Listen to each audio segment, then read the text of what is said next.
Magandang hapon sa inyo lahat mga ka-neighbor. Ayan.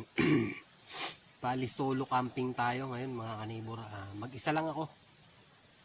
Yung mga ginawa natin kanina, meron akong hindi na isama doon kasi medyo mahaba-haba. Actually, sinabayan ko na lang din ang pag-uuling ng bao, yung ating pag-vlog para hindi naman sayang. Bali, hindi ko alam kung ilang araw tayo rito.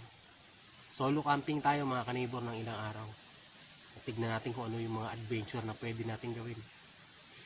Ang oras mga ka-neighbor ay 5:15 ng hapon. Kape tayo.